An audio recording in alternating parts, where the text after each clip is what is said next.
Bismillahirrahmanirrahim. Assalamualaikum warahmatullahi wabarakatuh. Salam sejahtera dan salam Melaka Kumaju Jaya. Rakyat bahagia menggamit dunia. Apa kabar semua? Saya harap orang Melaka semuanya sihat walafiat. Alhamdulillah, marilah kita bersama-sama memanjatkan setinggi-tinggi kesyukuran kehadrat Allah Subhanahu Wa Taala kerana dengan izin dan limpah kurnia-Nya seluruh umat Islam di negeri Melaka khususnya dan Malaysia amnya akan menyambut Hari Raya Aidiladha esok, yakni 20 Julai 2021 bersamaan 10 Zulhijjah 1442 Hijriah. Saudara dan saudari, Aidiladha adalah hari kebesaran umat Islam yang disambut oleh umat Islam di seluruh dunia dengan penuh keinsapan dan pengertian yang besar. Kisah pengorbanan Nabi Ibrahim AS dan anak baginda Nabi Ismail AS menjadi iktibar yang perlu sentiasa dihayati oleh seluruh umat Islam dalam kita menghadapi cabaran kehidupan seharian.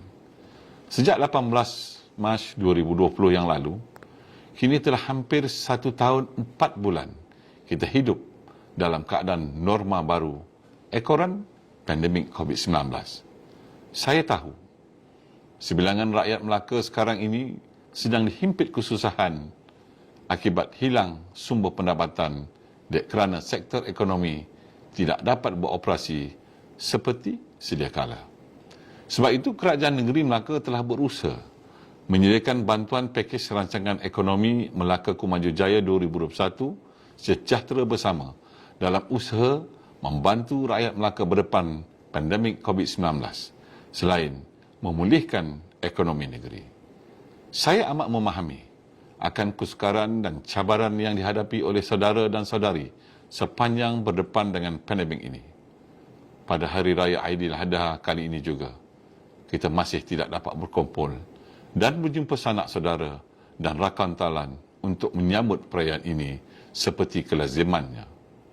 Kita perlu akur dengan Perintah Kawalan Pergerakan 3.0 yang masih berkuat kuasa ketika ini bagi mengekang peningkatan kes COVID-19 ini.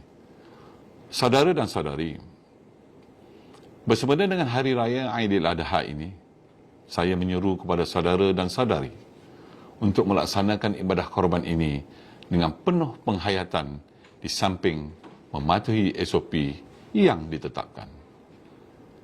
Suka saya memaklumkan bahawa di Melaka, pelaksanaan solat sunat Aidiladha dibenarkan dengan kapasiti 500 orang di masjid di bawah pentadbiran Jaim, 100 orang bagi Masjid Karyah dan masing-masing seramai 50 orang di surau Jumaat dan surau yang diberikan kebenaran khas Aidiladha.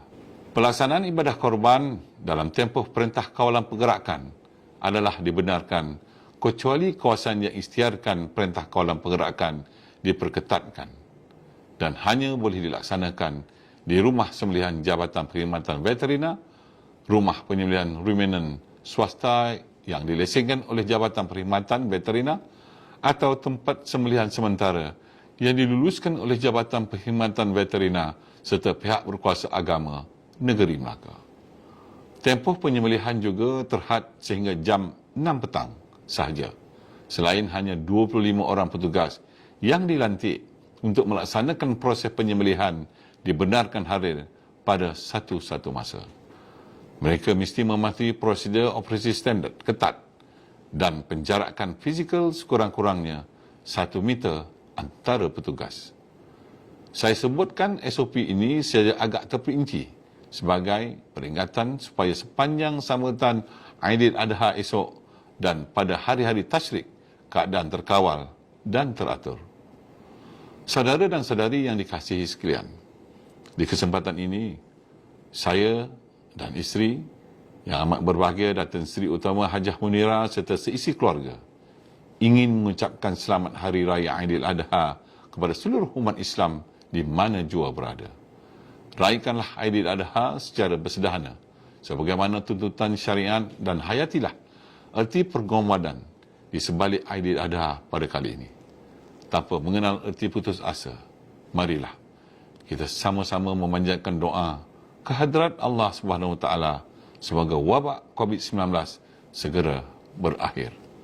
Sekian, wallahu alam. Wabillahi taufiq wal hidayah. Wassalamualaikum warahmatullahi wabarakatuh.